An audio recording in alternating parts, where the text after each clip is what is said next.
Sometimes life can come with some curveballs or a nice punch in the mouth. It's been a lot of the pain that has sparked me. There's nothing too much different from the craziest, grimiest person to some of the most successful people. Definitely is your responsibility to become a better person and grow into who you think you should be.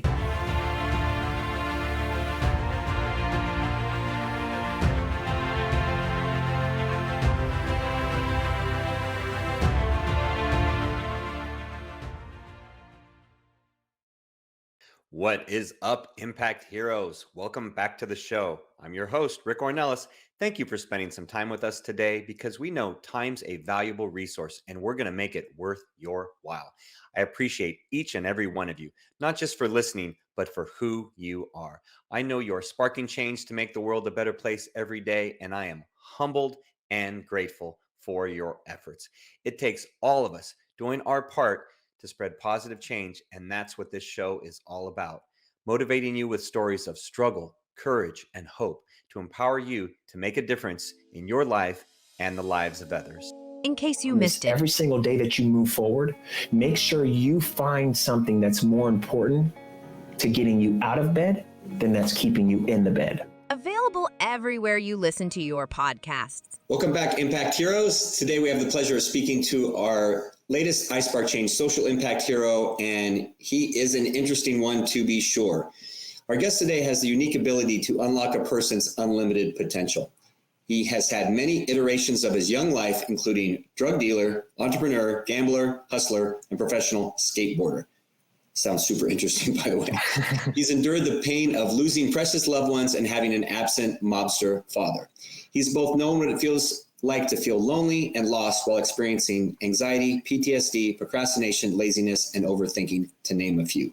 And he has also reaped the benefits from studying psychology, neuroscience, neuroplasticity, cognitive therapy, and human behavior to get a deep understanding of the mind, body, and soul. He's learned how to get control of his thoughts, stress, and emotions while gaining clarity and finding purpose again in life, which he now helps to show others. And we need more people like that, for sure.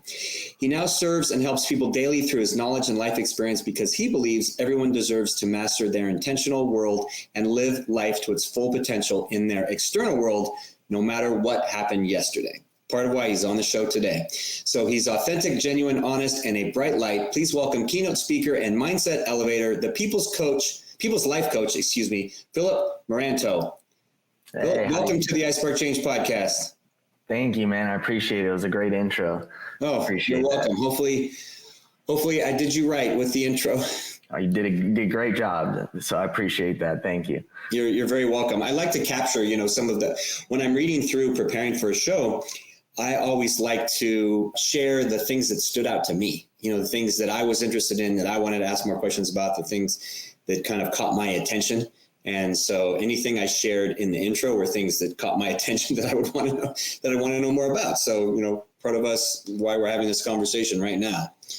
Super cool. So, so to start out, Philip, I always start out with this question most of the time because, I want to honor the show and the listeners to, why they listen to our show. And we see you as someone that spreads positive change in the world because your actions have a positive impact on humanity, someone that we call a social impact hero, which by our definition is an acronym that I can cover, as we go through the show. But my question to you is, do you see yourself as a hero? Definitely. I mean, that's a good question. I never really thought about it in that way, but yeah, a little bit of definitely a hero in my own story, in my own journey as well, but definitely never really looked at it from a different point of view from like other people. But I've been told I've been heroes and figures in other people's lives. So it's definitely been great to hear that as well. Okay, cool. So, and I appreciate that you believe that about yourself, I should say, that you feel that about yourself, that you are, the hero of your own story, because I have to say probably 75% of the time I ask that question on the show, and I've had a lot of episodes, is that most people will say no. They say, no, I don't consider myself a hero. I don't consider myself heroic. I'm just an ordinary guy. And, every time by the end, I've convinced them that they are a hero by our definition, that acronym, as I said. So every hero has their origin story of kind of how they started out, how they got to where they are today. So, obviously we'll get into some of the stuff we talked about in the intro, in this conversation, but share kind of that story of how you got on the path where you are today and why you're doing the work that you're doing. Yeah, so really started doing a lot of this work. I mean, I've always been like a coach and mentor to a lot of people. I was doing like coaching lessons early on in the skateboarding world and stuff like that. So I've always definitely helped people on that end. But really, my journey kind of started in personal development was in my mid-20s. Never really even heard the word personal development or personal growth and some of the terms I hear today. But was basically a lot of like why I'm doing what I'm doing today is just a lot of life experiences, things I've overcame or been through, and now just trying to share a lot of insight or knowledge or even experience to those things and help people overcome and stuff like that. But yeah, it was kind of my journey. It's sad to say, like, I picked this journey after I lost everything and everyone, and I'm hoping to get to some people before they lose everything or everyone, because it's usually either pain or pleasure that gets us into doing something. And it's sad to say, a lot of times it's usually the pain side that gets people moving. So after experiencing just too much pain, struggling with internal things, I knew I needed a change. And then after about a year or two of working on myself, I started to realize this might actually be more of my mission and purpose, but never even thought about, because I've done so much, like even on the consulting world or mentoring, I've always done it for free. Never really looked at it as a business and stuff like that. So now actually getting paid for it, it's been a great journey, man. I couldn't ask for a better job, man. Helping people and making money. I mean, I think it's a dream come true, to be honest. Yeah. And I'm sure that you've, like a lot of us, and like I talked about in the intro, you've learned a lot from those, quote unquote, bad or negative experiences or traumatic experiences. So I think it'd be beneficial for people to learn a little bit of kind of the backstory too. So, obviously you're on the coaching path now, personal development, and you're helping others, and now it's your career essentially, but now, you're doing what you love and getting paid for it, which is a great place to be for a lot of us. So share some of those, what was really that catalyst, that driving force, because even if you're kind of going along and you have, this experience or this bad experience or this bad experience, I mean, what was that catalyst that said, hey, I need to make a change, or, things need to go in a different direction?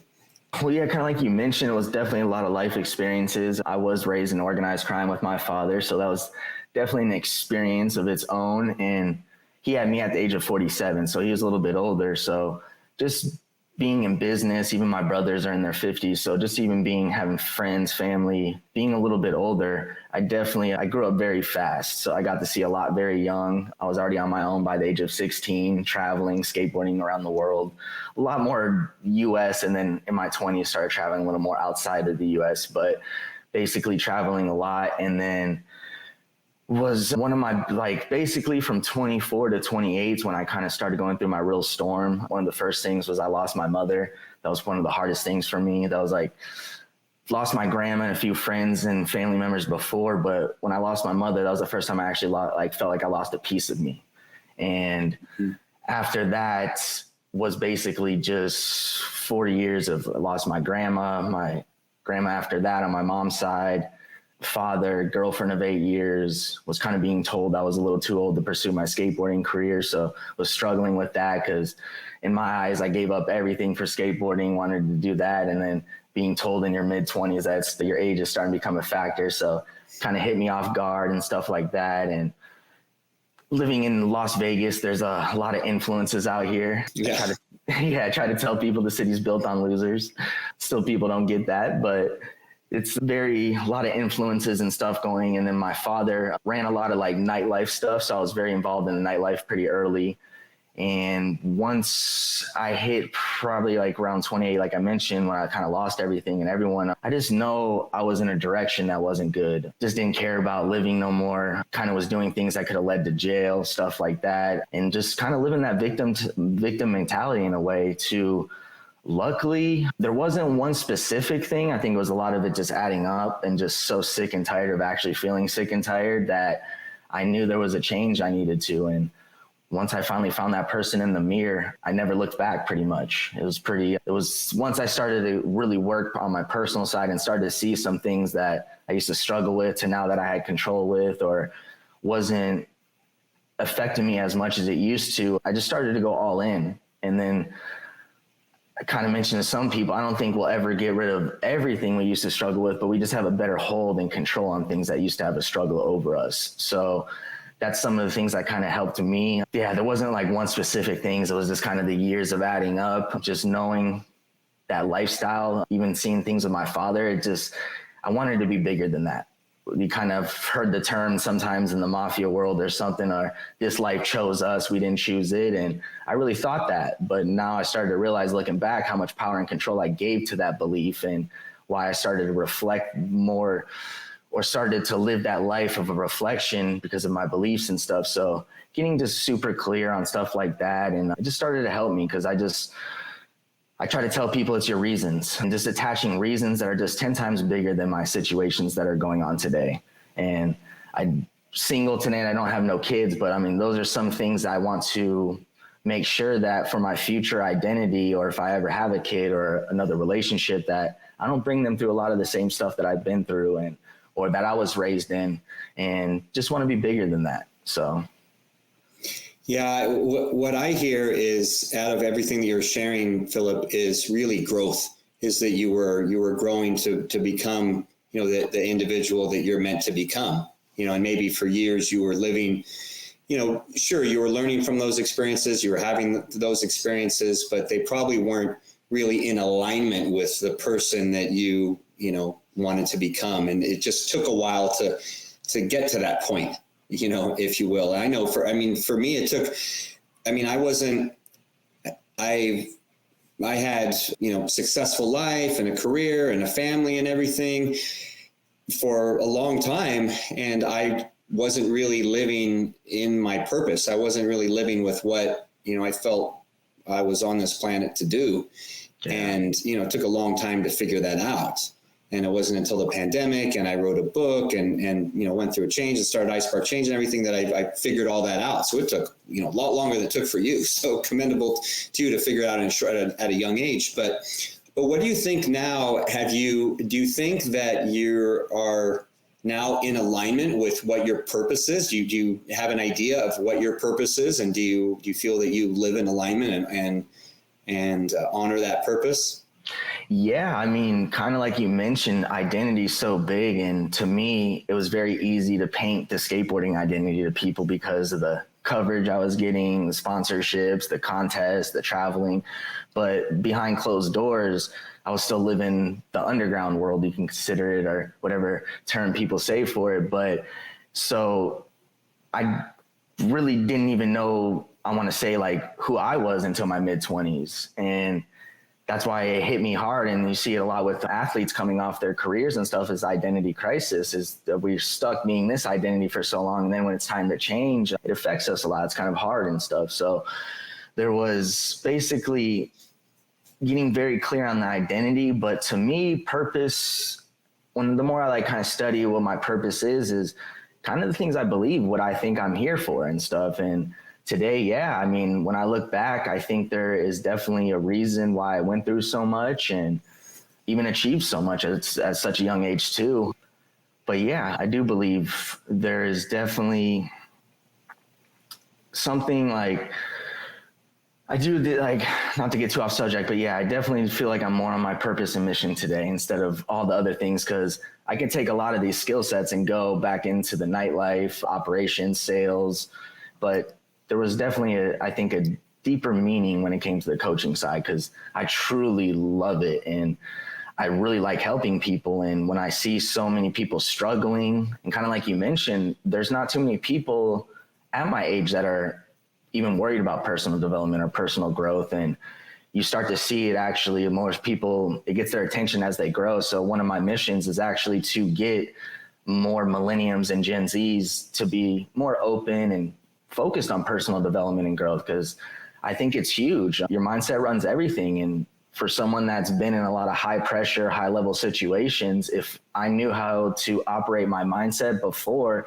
I think a lot of things would have been different, would have made better decisions, but also knowing that's kind of the experience I went through. So I don't want to say, oh, I wish none of these things happened, because I think everything does happen for a reason. But yeah, I do truly believe like this is my mission and purpose today, to actually help people and coach them and just be a support system that a lot of people don't really have.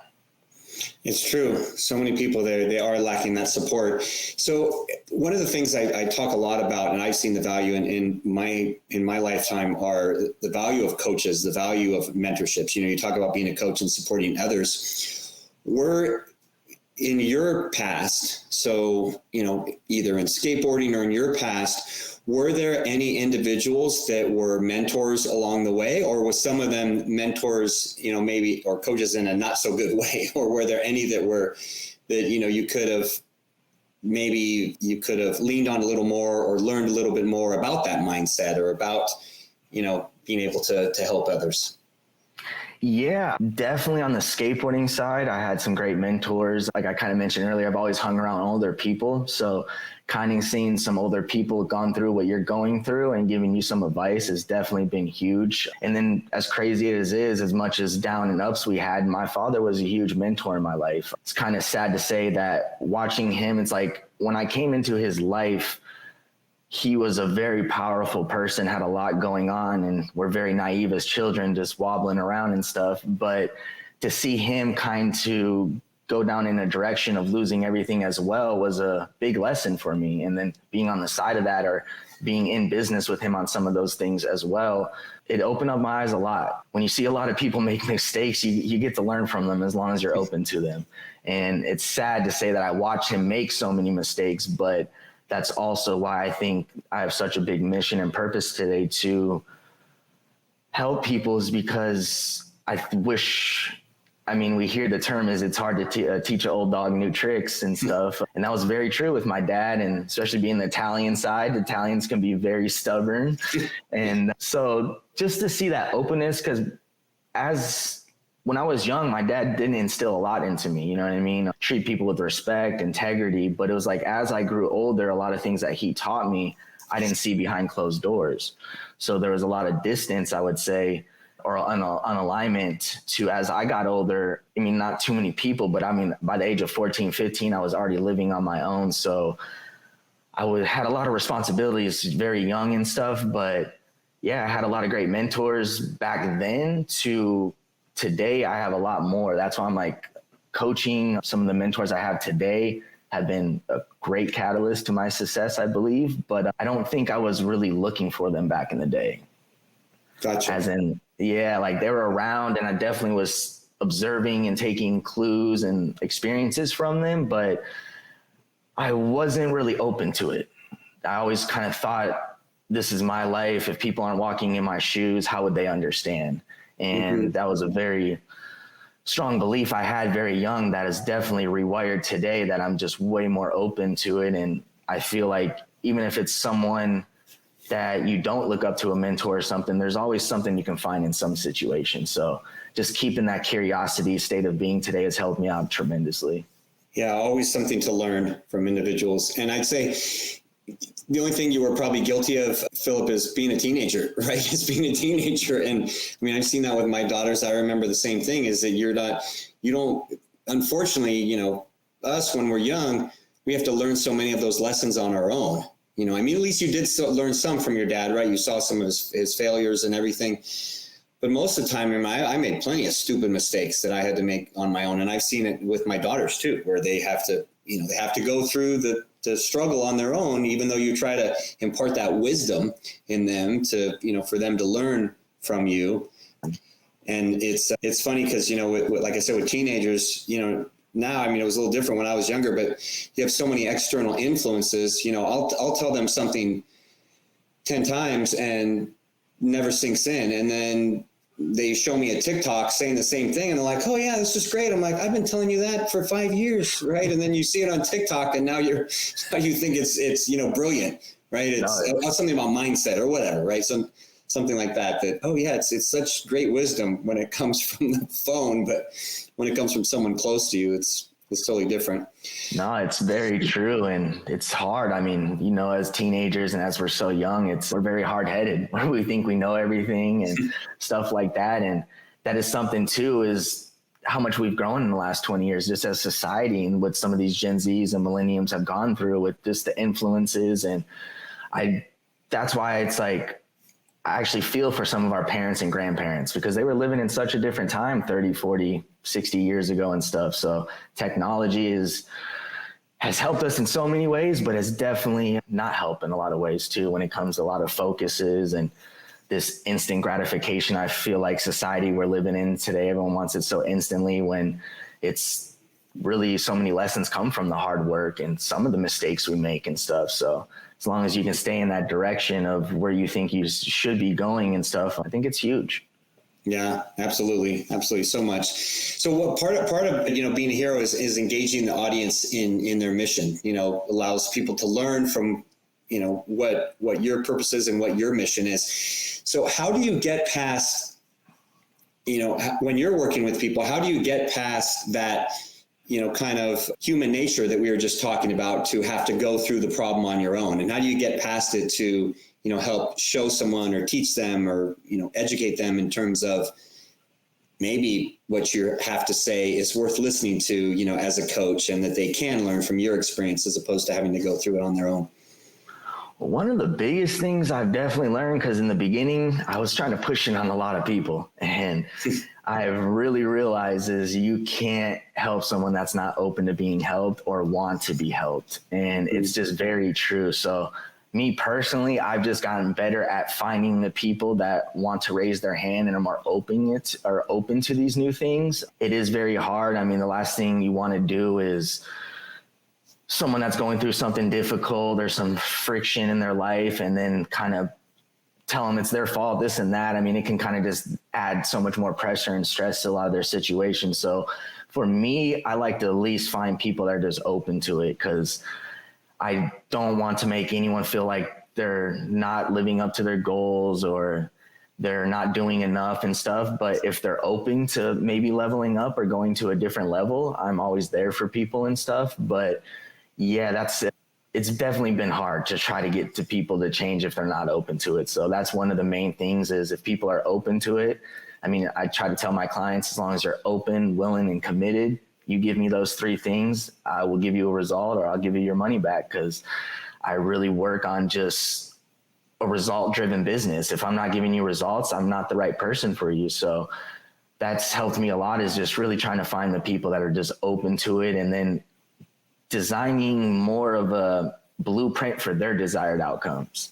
Because a lot of times what might have worked for me or something like that might not work for someone. So when you can kind of create more of a roadmap to their desired outcomes or their challenges or struggles or pain points, it's been great, to be honest. Like, I know from a business standpoint, it's kind of hard, because doing one-on-one and individualizing so many roadmaps can be kind of hard on the business standpoint. But I think that's why most people aren't changing in some of these programs or courses or masterminds, because they're still viewing it the same way that caused a lot of their problems before. So to change the way they're viewing stuff, and I try to tell people, I think one of the main things that most people are struggling with today, and I don't know, are you familiar with Tony Robbins' work? Sure. Have you heard his 3 S's? He's always talking about the story, the strategies, and the state of being. Yep.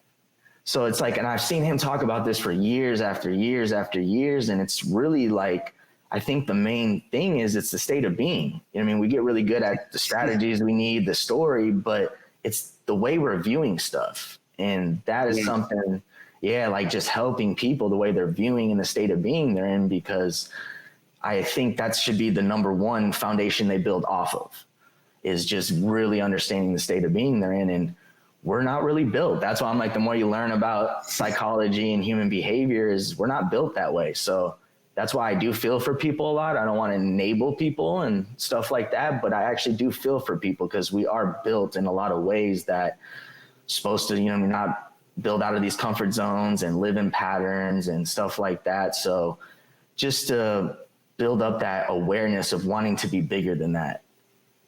Yeah. helped me out a lot. And it goes back to mindset. Like you said, it all starts with the mindset and where your mind is at. And if you're not open to that change, if you're not willing, if you don't have the right state of mind, then none of the rest is going to happen. It's interesting you talk about that, the stories and the strategies and, you know, the state of mind, because I've seen that a lot with individuals that I've worked with as well, is especially, you know, they'll take 100 different courses and they'll read, you know, a dozen books or you know, dozen courses and read 100 books. And so they definitely know all the strategies, but it's either the mind is not where it needs to be, or the story they're telling themselves about where they can be or their success. It's just, it all goes back to here, right? It all goes back to, you know, up in here, as opposed to some tactical, you know, putting something system into place.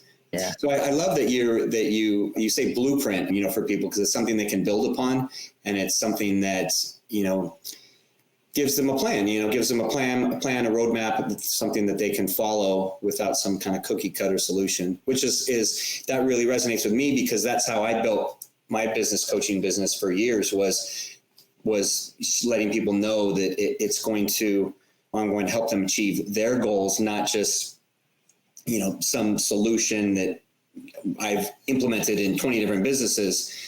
But, you know, sure, there are things you learn that work, right? Techniques and strategies that you learn that work, but it's got to be in alignment with the goal. So what you're saying speaks to alignment. So I do like that, because it does show that you have their best interests at heart, that you do want to really help them to improve and help them to be better. Yeah. And just, that's why I'm like, people learn in so many different ways and stuff like that. So it's really just, you know what I mean, designing it for them. And I think that's huge, because how I did things maybe a few years ago is not going to be some ways people do things today and stuff. So it's really just showing that accountability, support, having those strategies, but more desired to their outcomes, because everyone's at their own pace and stuff. So. Yeah, exactly. Well, one of the things that I know people learn from, and we've touched on a little bit of it already, but what would you say, Philip, was something that was designed or was there to limit or stop you, but it only motivated you to grow and become better?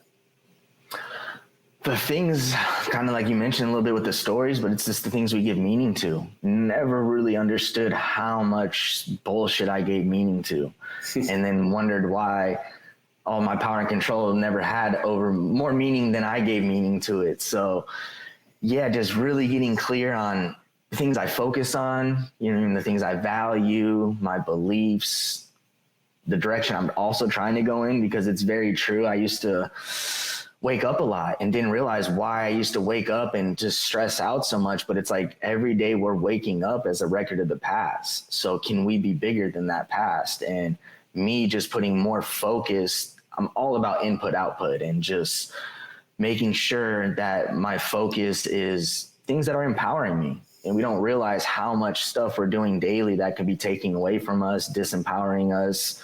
And it's even sad just to say from a food aspect. I mean, energy, I think, is why a lot of people don't change, because they don't know how to generate enough energy to get the change. And when I see a lot of people today, and like I said, I come from a family, all big Italians, everyone eats chicken parms and everything, and everyone's overweight, stuff like that, but never realized that so much is just going to our digestive system. So just focusing on stuff that really just fill my cup, empower me, things like that have just helped me so much in changing, and also working with clients and stuff, just understanding their input, output, what they're trying to focus on daily, where their attention is going, and being more intentional. I never really heard that word growing up. And then even hearing the word belief growing up, like I actually thought it was more religion stuff, never realizing that beliefs are everything we think of and what we operate from. So just getting more, taking more responsibility, I guess, and stuff like that has really helped a lot.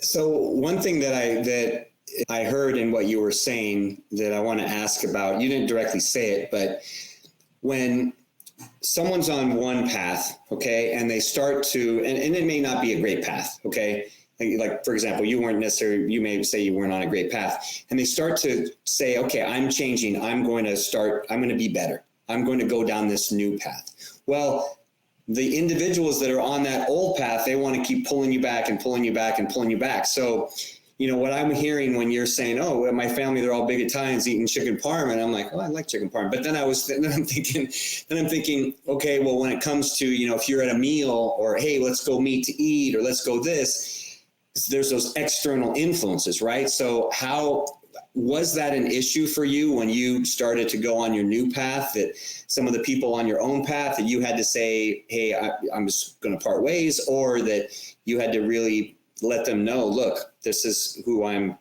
seeking to become. And so I can't do that anymore, for example?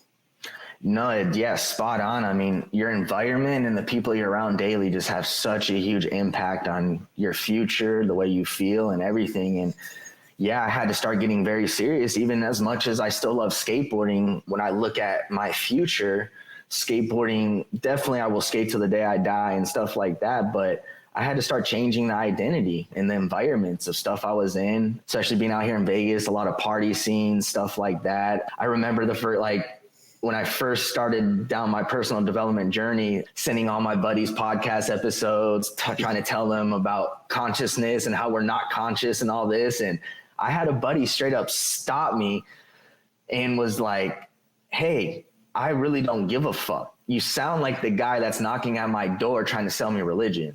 Yeah. And if that was 3-5 years ago, I would have reacted way different. I probably would have said something very smart, had attitude, but just knowing that, that's why I think awareness and consciousness is very hard for a lot of people, because it's easier to go work out your muscles. You see it, but you don't really see this thing grow. Yeah. And I just started, just by observing and being more conscious, started to realize how much we are subconsciously and reacting to things and stuff like that. So just, yeah, whether it was in my environment, the people that weren't really aligned to my future, giving up drinking, some of the other things that just weren't really in the trajectory I was trying to go, and taking that full on responsibility. And it's not like telling my buddies or, hey guys, I'm better than you, I'm doing this. It's just, hey, I just don't have time for it no more. And I truly believe if they're your real friends, they will respect it. And that's sometimes where you start to wave out some of the bullshit friends that you thought were friends your whole life. Mm-hmm. I mean, there's a lot of friends that I considered best friends until 30s. And then when I started to really kind of peel it apart of the definition of friendship and the personality traits and characteristics that come behind it, I'm like, I still feel like a lot of people still don't even realize the definition of what friendship even means and stuff. And and then just the expectations that I never realized how much expectations I had in external forces that really killed me internally. So getting rid of expectations, but understanding what I'll tolerate has been huge for me. So understand my tolerance, because if you understand what you'll tolerate, you wouldn't go into a situation that is affecting you or disrespecting you and stuff like that. So yeah, I had to get rid of a lot of bullshit, to be honest. A lot of my old environments, a lot of things I used to do. And I hate that term, although it is lonely, it gets very lonely, but also me finding more of the people I'm aligned with and not trying to be at the mountain alone. I think that's very stupid to be at the top of the mountain alone. I just think it's teaching people those characteristics and traits to get there with you and finding more of your tribe and stuff. So, and that is still something I'm still working on today, because yeah, I don't hang out with a lot of the same friends or same crowds and stuff like that. So it's definitely been difficult, but from someone that's very aware, being on both sides of the fence, I like this side of the fence a lot more. Yeah. If side of the fence or the path, like the analogy, whatever analogy you use, like the analogy I started the question with, it's you're going to, that old tribe's going to continue to walk on that old path, and the new tribe, you're going to find people that are walking on that path. And, those are the people that you're going to gravitate with you. And those are the people that are going to go to the top of that mountain, with you. And one word stood out in what you were saying is it's what you're tolerant of. And I think a lot of people, they tolerate a lot that they shouldn't. And, one of my favorite sayings is, what we tolerate becomes acceptable. And, I use it when I coach others, and I was just using it with a business client about their business, and what they tolerate from their employees, because if you let your employees always show up late, guess what? They're going to continue to show up late because you tolerate it, right? And so, it's something that, a lot of us, we end up tolerating a lot of things with people that we're close to, right? Because like you said, they're friends or family members, or from ourselves, is that we tolerate, things that we would never tolerate for someone else, but we let ourselves get away with it, by not keeping the commitments that we make to ourselves, or, say, hey, I'm going to go to the gym in the morning, and then we wake up and just roll over in the bed and say, okay, And, whereas if you knew you had to be there to coach a client, for example, in the gym, you're going to be there, but it's yourself. So you're like, I don't have to, I'm going to tolerate just not doing it. And so, the fact that you were able to, move past that shows a lot of growth. I appreciate that. And no, it's very true. Same thing I see with a lot of clients and stuff. That's why I kind of go back to just that awareness and just understanding, because you've heard it too, but things that go unseen can't be optimized. So it's just very true, is you want to be able to see these things. And, I have the 5 A's to heal and thrive, which awareness is number 1, acceptance and acknowledgement is 2 and 3. So it's like acknowledgement to me is a form of intention. Acceptance is a form of surrendering, because we have to start surrendering. We're not in control. It's getting back to the controllables. And then the 4th A would be action. Got to get into action. And then 5th would be adapting, because things are happening so quick. We got to keep adapting. So having some of these little frameworks that have been that have kind of installed into me, but now they're habits. And that's why I truly believe if people were to work on just identity, standards, habits, and values, those, I don't necessarily think everyone has to go learn all the neuroscience and all these things, but there's certain strategies and categories they can be more open up to, in my opinion. And when I got more open up to those things and just not allowing life to walk over me, like you said, it's kind of crazy, but I've been the person where it's I will, knowing I have to do something, I will walk over myself. But it's if I'm doing business with someone, I'll show up 100 times more for them. So that's all I'm but it's I have to show up for the person in the mirror more. Yeah. So yeah, exactly. And then we all have room to grow in that area. So you're not alone. You're not unlike any of the rest of us. We all do that. So that's great. Yeah. Well, as we kind of get to the end of our show here, there's a few questions that I want to ask to finish up, but where's the best place for our audience to learn more about you and connect with you? Yeah. So on the People's Life Coach, pretty much on all platforms. I'm the most on Instagram and Facebook and YouTube. Those are kind of the 3 platforms, getting a little more involved with LinkedIn. And then I still don't know if I'm going to be on Twitter more, the X, they're both the same to me, but basically, and then Facebook, I have a free Facebook group. It's called the Go Getter Mentality Group. We're actually revamping it. So this is the perfect time for people to get in there if they're trying to just find a group to more supportive or accountability. And it's either the People's Life Coach or my name, Philip Meranto. You guys can find me on all the platforms, either through that name or the People's Life Coach. So. Perfect. Well, we'll make sure to put those in the show notes below so everybody can check that out. So a couple final questions I ask everyone on the show is, we believe at iSpark Change that there are spark moments in life. There are these times in life where our actions have a ripple effect that goes far and beyond that initial act, or that someone else's actions have a ripple effect on us that go far beyond that initial act. And usually these are things that can change the directory of someone's life or have an impact that you don't really notice in the moment. But then, years later, you look back and say, oh yeah, I remember when, this happened or that, or, I did this to someone or they did this for me. So share a story of positive change. It's an example of a spark moment in your life, either that, were you impacted someone or were they even impacted you? To me, a lot of things that have sparked me came from the experiences, a lot of life experiences. What really started to change was actually the losing of people. That's kind of what sparked, you know what I mean? Seeing or being through that and seeing someone you love or you're in business with, losing them, has definitely sparked a lot into me. I feel like a lot of people are working like tomorrow's coming, and I was like that too. I thought I was going to get that phone call the next day with my mother, and it didn't. So sometimes life can come with some curveballs or a nice punch in the mouth. And so, like I kind of mentioned earlier, it's been a lot of the pain has sparked me. I've made pain my best friend, but that's what's kind of got me out of, or kind of got me into the trajectory I'm in today, has been a lot of the pain. It hasn't really been a single situation I can kind of think of, but yeah, just a lot of the life experiences, losing my business partners and family. Those have really wanted to spark a lot of change in me, just because I know, like, my business partner I had, he was only 47 and he killed himself. And it just was something you never would like, and someone I would talk to about that, mental health. And so those experiences, they sparked a lot in me, I can say.